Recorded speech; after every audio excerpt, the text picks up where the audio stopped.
It's very hard to talk about your favorite. That's what I always hear whenever I see other review type creators attempting to discuss their favorite game, movie, book, what have you. And I've never really understood why this is so common. Here I am now in the same position, and all I can think about is how excited I am to talk about everything Clannad After Story's anime adaptation does for this franchise, its story, and for me. I should also mention that this is a part 2 video, and if you haven't watched the first part, then you've just straight up ruined my day, but other than that, don't worry, because the only things you need to know for this video are this. I'm very familiar with the original visual novel for Clannad, and I will be referencing a handful of the points I made in that first video in this one. With that out of the way, let's pick up where we left off on this uphill climb and continue making our way to the end of this long journey. Hopefully by the end of it, I'll have properly explained why Clannad After Story is my favorite anime of all time. I feel like the first thing I need to bring up is how special of a premise this is. After Story is about exactly what the title implies. It follows our two leads, Tomoya Okazuki and Nagisa Furukawa, as they venture past high school and into adulthood. I've seen more than my fair share of slice of life shows, and most of them are both conceived and killed off in high school. It's such a breath of fresh air to see where the lives of these characters go once they're no longer confined by these stereotypical hallways and classrooms. There's so much potential here, so many themes to expand on, new and unique stories to be told, and in the visual novel they capitalized on all of that. It truly was the perfect blueprint for Kyoto Animation to work their magic on, though this isn't to suggest that they had it easy, far from it. Organizing all the stories they wanted to tell was once again the biggest challenge they faced, and there's a lot that needed to be considered when it came to the visual storytelling. So how does After Story welcome viewers back after the first season? By handing them a bat and a glove and inviting them to a game of baseball. Now that Tomoya is dating Nagisa, Akio sees this as his opportunity to force him to do a bunch of stuff he doesn't want to do, like form a ragtag baseball team to play against the neighborhood's rivals. This is a fantastic reintroduction to the show for a myriad of reasons. This episode's cast is so large that the most efficient way to describe it is everyone except Fuko. The Illusionary World is shown off, we catch another glimpse of the ever-important light orbs, and even Tomoya's father is mentioned by Nagisa to remind the audience that he's still here. This is an extremely effective way to refamiliarize people with the world of Clannad and its characters in a natural way, and what's more is it serves as a great starting point for the main theme of After Story. Joining the theme of family is another idea presented in the first season, but it never quite made it to center stage until now. Change. We're going to be talking about change a lot as we make our way through this story, as it's something that could only be fully explored once these characters left high school. Take a look at the moment After Story drops you back into its universe. It presents you with this picturesque scenario where every character under the sun is together, a moment that will likely never be recaptured as they all move on with their lives. It's bittersweet because while it represents the peak of their high school lives together, it's a snapshot that can never be taken twice. Because of this, I can't think of a better way to reintroduce these characters before catapulting them into all the unpredictable, rapid changes that will take place in their futures. And while change may be a big theme for this season, what hasn't changed at all is Kyoto Animation's proficiency at their craft. Almost every aspect of the first season was improved upon here. The characters still have great chemistry with each other, and the comedy has surpassed the original's top-tier status in my eyes. After Story made the fantastic decision to give Akio more screen time, a move that has a direct correlation to the number of times I laugh while watching Clannad. Holy fuck. Holy shit. I can't, nor can I pretend to comprehend what goes on inside this man's wild-ass head, but what I do know is that I enjoy his antics tremendously. Animation-wise, there are significantly more creative moments of visual storytelling in After Story. They're the same kinds of experimental shot compositions that KyoAni would go on to perfect with Disappearance, and anything that reminds me of that film is worthy of an endless amount of praise. They're so expressive and visually interesting, with tons of subtle details that I probably still haven't uncovered after a handful of rewatches. But most of all, they do a better job of explaining the ideas and emotions behind a scene than dialogue ever could. In terms of the soundtrack, little has changed in terms of quality, but the role it plays has grown more pronounced. It can't be understated how important music is to the identity and emotional weight behind Clannad. And since this season is home to some of the most heavy-hitting scenes in the history of this medium, this soundtrack can finally be utilized to its full potential. I could sit down and describe how wonderful it is in tandem with After Story's most iconic moments, but I believe it's one of those things that needs to be experienced in order for it to be truly understood. And hey, since I'm using the OST in the background of this video like always, I hope I can come close to recapturing some of those same feelings. But I can't do that if I never get into the meat and potatoes of this season, so I'm gonna stop talking about all this dumb stuff that doesn't matter and move on to the bulk of After Story. I know I said After Story focuses on the adult lives of our main characters, and it does, but a decent chunk of this season is dedicated to adapting some of the stories the first season missed out on. You're funny. No, he doesn't exist, remember? I'm talking about these 3 arcs, and out of all of them, the first one on the list is the biggest no-brainer. Because Sunohara, despite being one of the most prominent characters in Clannad, doesn't have much going for him in terms of development. All he's done up until now is make a fool out of himself and get punished for it, so it's only right that the show gives him some much-needed love. The strength of this arc comes from the relationships he has with the 2 most important people in his life, Tomoya and Mei. Mei is worried that Sunohara is completely hopeless as he doesn't have any plans for after high school, and his behavior when she comes to check up on him doesn't inspire much confidence. His plan is to fake having a girlfriend to get her to stop worrying, but in doing so, he starts to neglect the good qualities about himself that she admires so much. He acts apathetic when he's presented with situations he would typically intervene in, like when a little girl is getting picked on by a group of older kids. And it's not like he's given a shortage of bad situations to deal with. Mei and Tomoya deliberately try to provoke him into proving he still cares about his sister. Mei tells him the only reason she's here is so she can meet up with some other guy, and later on Tomoya runs with this gambit by saying, "I'm the other guy."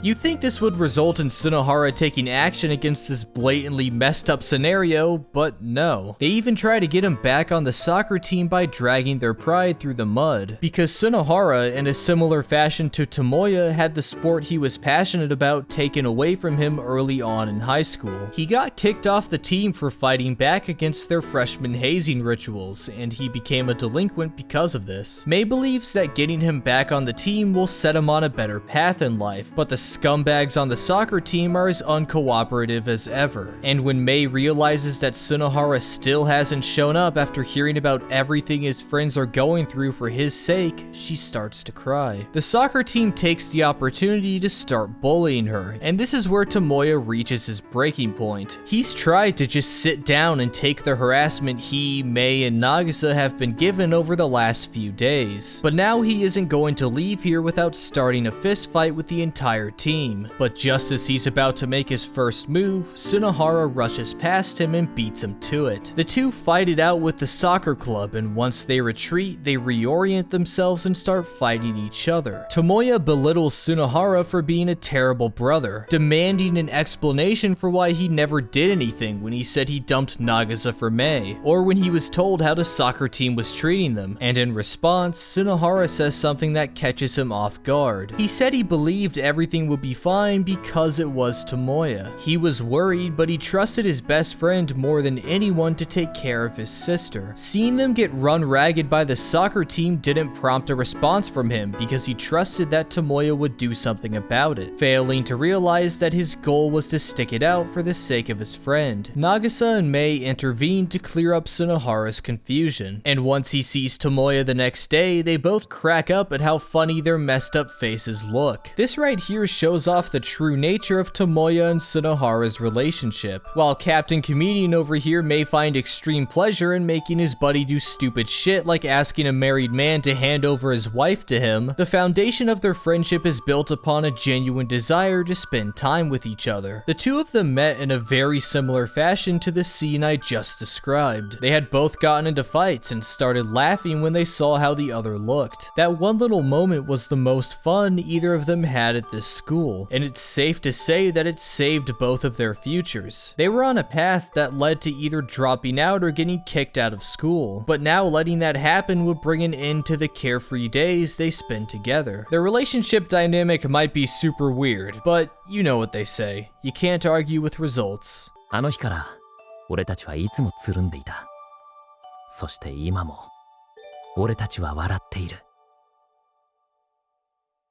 I think giving Sunohara his time to shine was a very important move for Kyoto Animation to make. I couldn't imagine how an anime-only fan would see Tomoya and Sunohara's relationship without the proper context. But when it comes to the next two arcs, I had a really hard time figuring out why they were placed here. First, we have a flashback from when Masai was in high school. And second, we have an anime-only alteration to Yukine's arc, which puts much more emphasis on her gang buddies than the visual novel did. Apologies notwithstanding, I have to say that if I was going to pick the weakest part of Clannad's anime adaptation, these two would be it. There's still plenty of fun to watch, but they don't come close to reaching the same heights as the rest of the show. And there's also the looming question of why bother adapting these self-contained stories when they have no connection to the overarching plot of this season. Assuming they weren't connected at all was my mistake, because there is something that ties these two arcs and the rest of After Story together. And the more I thought about it, the more appreciation I gained for this decision on KyoAni's part. The force that ties these stories together is one of the most important things when it comes to understanding Clannad's plot. These things, they're called light orbs, and I've mentioned them a few times before. In the visual novel, their importance is shown primarily through gameplay. The whole story is essentially a scavenger hunt to collect as many orbs as possible by completing all the branching paths, and having them all pile up on the title screen after a cutscene goes out of its way to present the player with a new one was a great way of showing this. But this is an anime with a linear story. You can't illustrate their significance in the same way. Here's where the genius of Kyoto Animation really shines through. Over the course of Clannad and After Story, the viewer is drip-fed numerous clues about what light orbs are. Some are told, some are shown, and they become less and less vague as you get closer to the finish line. Here's where these two arcs come in. Masai's story is about a boy she met back in high school who's here to grant any wish of her choosing. She grows close to him over the duration of the story, and at the end of it, all she asks is for him to stay by her side forever. This results in him turning back from a human into a cat who was sent to grant Masai's wish because it belonged to a dying hospital patient who she cheered up while visiting. The cat is still hanging around her to this day, so it's safe to say her wish was granted, albeit in a roundabout way. This was all thanks to the light orb the cat carried around with him, insisting that it had the power to grant wishes. Yukine's arc doesn't have a whole lot to do with light orbs until the very end, just like the visual novel. She explains the folklore behind the light orbs, saying that they appear whenever something happy happens to somebody, and that your wish will be granted if you manage to get one. These two instances are more than enough information someone would need to understand what light orbs are and what they're capable of. But Kyoto Animation wasn't done yet. There's the fact that they show up everywhere in the Illusionary World, suggesting that these two are both literally and thematically linked. There's Kotomi's speech about the Illusionary World and the nature of the light orbs. There's Akio's wish 10 years ago to save Nagisa. There's the very first line of Nagisa's play. あなたをお連れしましょうか。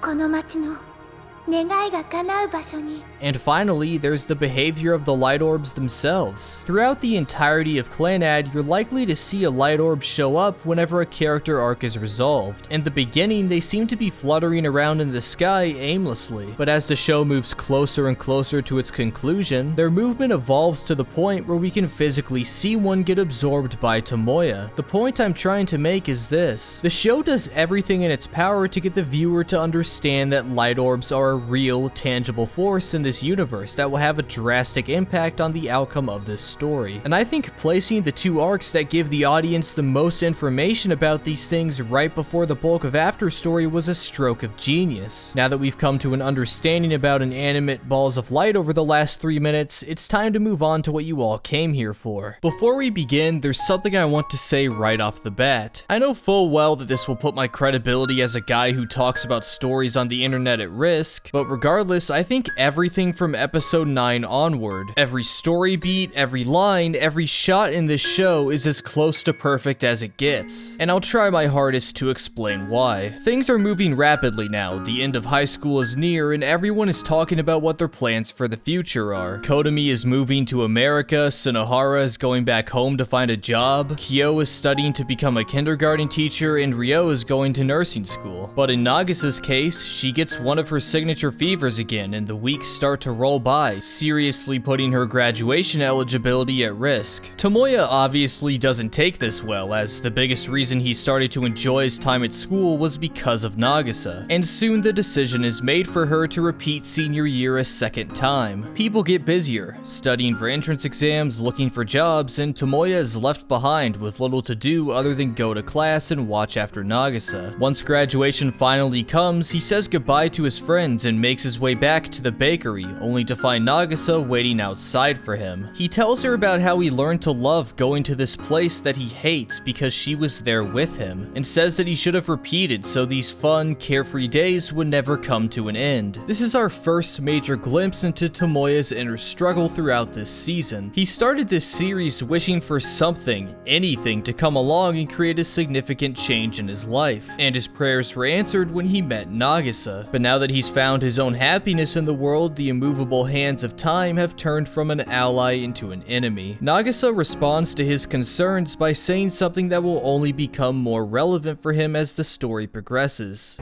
そんなことで足を止めたらダメです。進めるなら進むべきなんです。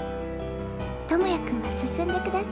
It's not like he's opposed to any and all changes though. Once he's out of high school, he takes up Akio and Sanai's offer to work at the bakery, along with keeping his current living arrangements there. This is less than ideal for him because he doesn't want to rely on their kindness forever. But soon, two short conversations swoop in to fix this dilemma. First, he runs into Yusuke, who tells him their electrical company is short on staff, and shortly after, he finds the Fujibayashi twins, who tell him an acquaintance of theirs is moving out of their old apartment. With a new vision of how he can begin his adult life, Tomoya rushes back to Yusuke and begs him for a job. I really enjoy this part, watching Tomoya transition from little more than a kid to a kid who's trying his hardest to become an adult. It's the combination of his humbling cluelessness and his admirable dedication to work himself to the bone in order to build a sustainable future for himself and Nagasa. He builds close relationships with his co-workers. We get to see them transition from awkward hellos to cracking jokes and offering to help each other with work. Yusuke becomes Tomoya's mentor, both on the job and off. He tells him personal stories about his past in the hopes that he doesn't make the same mistakes he did when he was his age. In my eyes, this is a delightful change of pace, and a genuine depiction of someone's first foray into the real world. But the more things change, the more they stay the same. Just as Tomoya is recommended by his boss for a new job with much higher pay, he gets a call from one of his father's old acquaintances saying that he's been detained by the police for dealing with shady businesses. Since this is Japan, you will be judged for the actions of your relatives, and thus Tomoya's deal falls through. He goes with Nagasa to visit him in prison and demands for him to say anything to the son he's caused so much trouble for, but he doesn't get his wish as now Yuki just sits there smiling at him. Tomoya kicks over his chair and storms out of the building. It's happening again. Every time he takes a step forward in life, this city pushes him 2 steps back. He becomes happy playing basketball, he dislocates his right shoulder. He finds happiness with Nagasa, he's forced to move on in life without her. He advances his career, his ties to his father bring him back down. His first lines in the show still ring true for him as he takes his uncontrollable anger out on a nearby wall. I hate this city.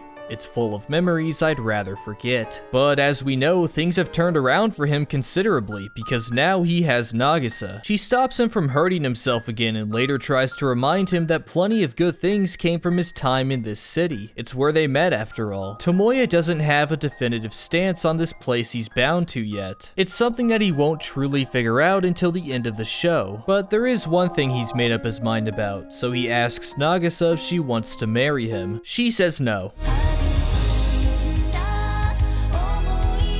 Why did I write this? I just killed the mood to make a stupid joke. Tomoya's next challenge is to tell Akio about the marriage, but he won't hear what he has to say until he hits one of his signature pitches. Once he finally does, he rushes over to him and buries his head in the mud, begging for him to let him have Nagisa. This action prompts Akio to say this. Yeah, he is. In more ways than one. Remember last time when I talked about how much I value stories that feel planned? Well, in After Story, there are so many connections that can be made between so many different aspects of the story that it's staggering. There's Tomoya's similarities to Akio in the way they behave and the circumstances they went through in life. Something a perceptive viewer will take as foreshadowing for the rest of the show. The constant change the characters go through is mirrored by the constant change of the town. New buildings are sprouting up everywhere. A diner is being built on the path to school, which serves as Nagisa's first job. A hospital is being erected in the grassy field where Akio prayed for someone to save Nagisa over a decade ago. And Hikarizaka High School itself is getting torn down and replaced by a new building. There are plenty of other similarities, some of them we still haven't come across yet. And I just want to say that the meticulously deliberate way in which Clannad crafts its plot points is and continues to be one of my favorite things about it. ま、てめえにそれぐらいの解消があればとっくにできてるか。できちゃったようですね。え？赤ちゃんです。 Now, this scene right here has a lot of moving parts, so let's break this down. We can see that Nagisa is pregnant, and both Tomoya and Akio have a look of disbelief when they hear the news. When Sanai reaffirms that a baby is in fact on the way, and that it's Nagisa's, Akio swoops in and musters up the balls to say who's mine with his wife, daughter, and son-in-law in earshot. The path of a true comedian is a long and arduous one, and if there's anything that can be taken away from this scene, it's that I'm going to hell for explaining it to you. After a beautifully emotional scene of Nagisa attending a graduation ceremony set up by Tomoya, more change comes into their lives, as in a handful of months, the two of them are going to be parents. But by this point, I trust you to know the tragic pattern of Clannad's storytelling, because just as things start to look up, the harsh winds of winter roll in and bring with them yet another one of Nagisa's fevers. She ends up going into labor 2 weeks early, as the blizzard outside prevents them from taking her to a hospital. Sanai and Nagisa's midwife scramble around, doing everything they can to ensure that she has a safe delivery, forcing Tomoya to just sit there and watch for what feels like forever. She passes out several times, only to be woken back up by the pain, and after several excruciating hours, their baby girl Ushio is born. She was delivered safe and sound, and immediately placed into the arms of her father. But you know what they say. Lightning never strikes in the same place twice, and the attention shifts over to Nagisa, who wasn't so lucky. It's a twist that, while extensively telegraphed, still hits like a cement truck due to the brilliant direction of this scene. The way Tomoya's black and white figure disappears as he starts to lose hope, only to be snapped back into reality by the sound of his crying child. The way the conversation after takes place in an all-white background, which muffles the constant cries of every other character in the scene. The way Nagisa's theme starts to play when she opens her eyes for the final time, and the fact that you can physically hear her take her final breath. The way Tomoya talks to her with tears in his eyes, fully understanding what's about to happen, but still desperately clinging on to a false sense of hope. And finally, the way it brings us back to the foot of the hill from the beginning of the show. Nagisa repeats exactly what she said then. Do you like this school? I love it very, very much, but everything changes eventually. Fun things, happy things, they'll all eventually change. Even so, Can you still love this place? She turns around and walks down the hill, leaving Tomoya alone. After thinking about it for a minute, Tomoya comes to the conclusion that they never should have met, so neither of them would have to endure all this pain. 5 years pass, and we're welcomed back into Tomoya's life with a monologue extremely similar to the one he gave at the beginning of the show. He explains that he lives by himself and spends his money to kill any time he isn't spending at work. He's relinquished his responsibilities as a father, presumably leaving the task up to Akio and Sanai. Sanai shows up one day to invite him out to the diner Nagisa worked at, where she asks him if he wants to go on a trip with her and everyone else. He agrees thanks to her persistence, but when he gets to the bakery, all he finds is a note saying she and Akio had something to go do and 2 train tickets. This marks the beginning of one of the most exceptional father-daughter relationships I've ever seen, as 5-year-old Ushio peeks her head from around the corner. It's clear from the get-go that Ushio wants Tomoya in her life from the way she behaves, but Tomoya's repressed grief pushes her away every time. You can tell that he still possesses the kindness we know him for, however the chip on his shoulder is now larger than ever. We see this when he yells at an unruly child during a train ride with Ushio, causing her to run into the bathroom and cry. When she comes out, she tells Tomoya that she's only allowed to cry in the bathroom. As a way of apologizing, Tomoya takes her to a store at the train station and buys her a toy robot. Their relationship is slowly built up over the course of 2 whole episodes, with tons of little character moments like these sprinkled in, and they all culminate into 2 truly fantastic conversations. The first one is between Tomoya and his grandma, the person who's been waiting for him at the end of their trip. She tells him the story of a man who lost his wife to a car accident shortly after their only son was born. The man was filled with grief, however it didn't break him because he still had an obligation to his newborn child. He dedicated his life to raising his son all on his own, and once he was old enough to walk his own path in life, he lost everything. Nowadays, the man lays around his apartment drinking all day with nothing to show for it. However, the one thing no one can ever take away from him were his successes as a parent. This man is Tomoya's father, and hearing this story opens his eyes to not only how horrible he's been these past 5 years, but to how ungrateful he is to his father. Here he is standing in the exact same position he was, and yet instead of stepping up to the plate like his father did, he ran away. Sure, he drank a lot, and sure, he was violent at points, but these are just the memories that made up Tomoya's deluded image of his father. As a whole, he was kind, something Tomoya had forgotten, and for the first time in his life, he forgives his father, saying he's a much better man than he is. He then approaches Ushio with a newfound resolve, who's been looking for the robot Tomoya bought for her in the flower field. Tomoya tells her it's unlikely that they'll find it, and that he'll just buy another one at the store, but Ushio says she wants the one she lost because it's the first thing she ever received from her father. Hearing this overwhelms him with emotion, and he tells Ushio that he's been a bad father for a very long time, but he wants a second chance. She agrees because that's all she wanted from the beginning, but before the scene can be wrapped up, she says that losing the robot made her very sad, and she asks if she can stop holding that in, leading to the most iconic quote in all of Clannad. 早苗さんが言ってた。泣いていいのはおトイレかパパの胸の中だって。 Now, I don't think exposing myself as a total pussy right now is going to surprise many of you. I do this every month now, but I've seen this scene at least 20 times, and it still gets me every single time. Almost everything I've ever praised Clannad for is present in this scene. The theme of family permeates strongly here. It's clear that Akio and Sanai raised Ushio with the full intent of pulling Tomoya out of his depression later down the line because they truly love him as though he were family. The animation is amazing as always. The facial expressions tell you everything you need to know and then some without a single word. And the perfect timing of the song The Place Where Wishes Come True only enhances the mood. There's the brilliant character parallel between Tomoya and his father. It's just the perfect scene in my eyes. And to top it all off, Tomoya finally opens up to someone about Nagisa for the first time in 5 years, allowing all of his built-up emotional trauma to finally release. He becomes a responsible dad from here on out, and he has a heartfelt final visit to his father so he can thank him for everything he did before sending him off to go live with his mother. I know I called this show sadistic last time for its emotional gut punches, but you know, this whole sequence of events just...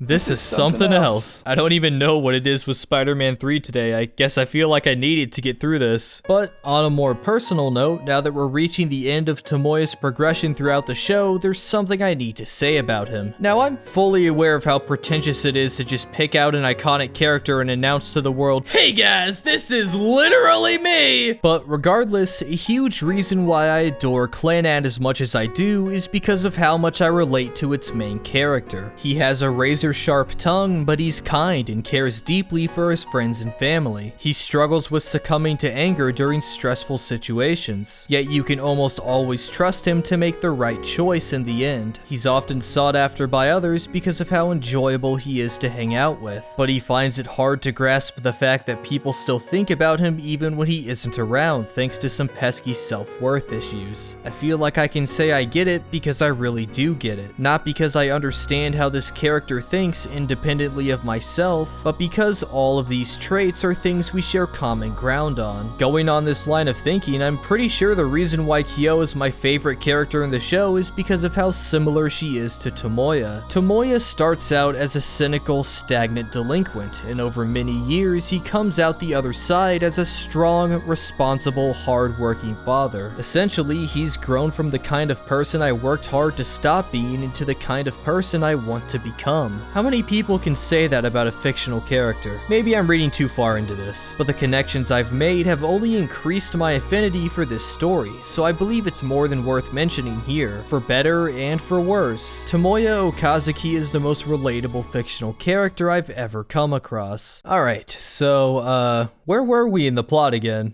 Oh, right. So after Story realizes that it's been a little too harsh for one episode and goes into full damage control mode. Oh my god, listen, I am so...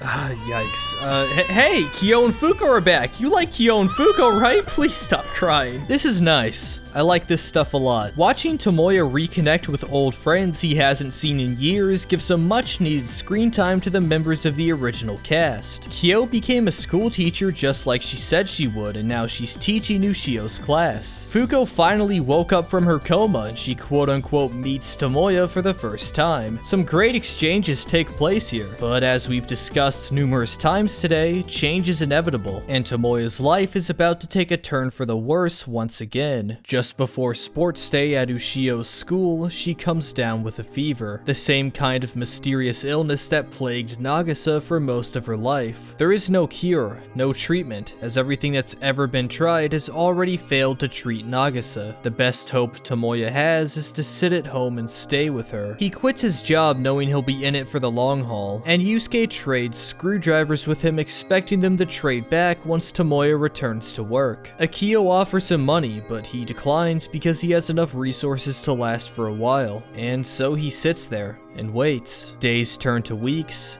Weeks turn to months, and Ushio's fever still doesn't go down. Back in the Illusionary World, the girl and the robot are traveling through a blizzard in the hopes of leaving this world together, but things are looking bleak. The girl collapses in the snow, and the robot desperately tries to get her to move again. We return to Tomoya, who's still by Ushio's side, struggling to stand up and with a near-empty fridge, suggesting that he hasn't eaten anything in days. Ushio constantly asks him to take her on a trip, just like he did when they first met each other properly. Tomoya tells her they can go when she gets better, but Ushio refuses, saying it has to be now. Whether it's out of poor decision making due to his malnourishment or a crystal clear understanding of what's about to happen, Tomoya agrees. They don't make it very far. Ushio collapses in the snow a few feet away from their house, and Tomoya reenacts a scene that we've seen play out somewhere before. A father kneeling with his only daughter in his arms on a snowy day, begging for someone, anyone, to save his child. But unlike last time, nothing comes to their aid, and the two fall down together, closing their eyes for the final time. Tomoya finds himself once again at the foot of the hill to school. Nagisa turns around and walks past him as he contemplates what just happened. There isn't any hope to be salvaged from this situation. How can there be? He met Nagisa, learned to love the life he was living, and even grew into a respectable father. But where did that get him? Where did that get Nagisa and Ushio? He's reminded of how much things have changed. Change. Was there a reason why he wasn't allowed to just be content? Why can't he just stay in this little pocket of happiness he's carved for himself? Do the hands of time truly wait for no one? Before he was on his knees, begging time to pass him by. But now that he's finally happy, that's when everything feels the need to change? And then there's that cursed question. Fun things, happy things, they'll all eventually change. But even so, can you still love this place? You saw what happened.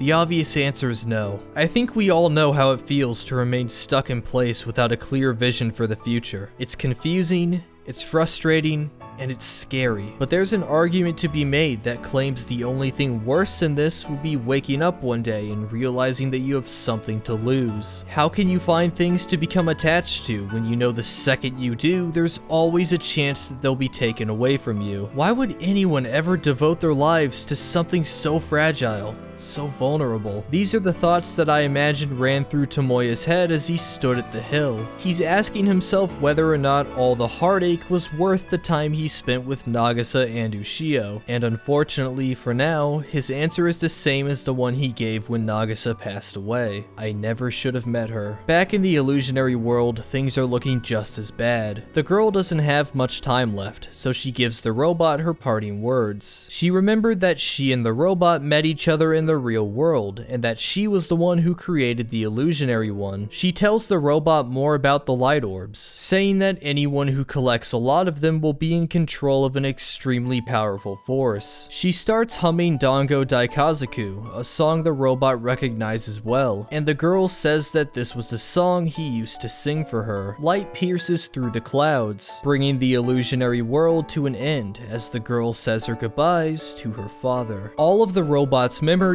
come flooding into Tomoya, bringing him back to his senses as color flows into the frame once again. And in one word, he makes his decision about whether or not his time with his family was worth all the pain.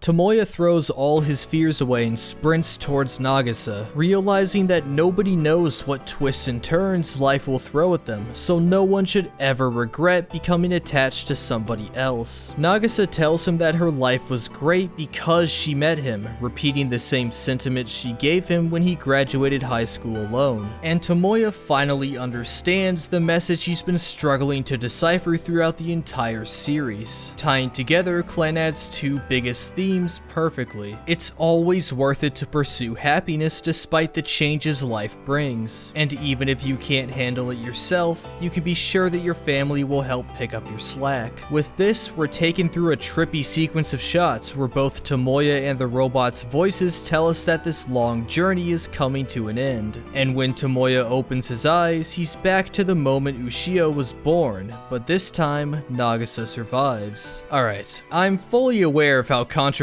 this ending is, so I'm gonna SparkNotes explain it, then get into why I don't think Clannad could have ended any other way. So the girl in the illusionary world is Ushio, and the robot is Tomoya. Ushio created the world as a sort of afterlife to collect enough light orbs to make Tomoya's wish come true, a wish he made when he begged for someone to save Ushio. Given the immense number of light orbs Tomoya collected throughout the series, his wish was powerful enough to not only save Ushio, but give her the best case scenario of having both of her parents alive and well. Tomoya now gets to live in this new timeline with his memories of the previous one intact, happily ever after. So first of all, the reason why I dwelled on how tangible the light orbs are is so that when this ending came around, you would understand why I don't think this was a Deus Ex Machina in the slightest. Like it or not, the show gives you everything you need to know to predict this outcome 10 times over by both telling and showing you what the light orbs are capable of multiple times, so I hardly think you can call it contrived. Tomoya's growth as a character isn't undermined by this ending either. He learns to love life regardless of the changes it brings. It was because of this growth that his wish was able to come true, not the other way around. He remembers everything that happened in the original timeline, all the heartache, all the happiness, all the lessons he learned, and even if he didn't, we do. There are far too many takeaways in Clannad for me to describe without extending the length of the video by an absurd degree, so I'll focus on the one that everything comes back to.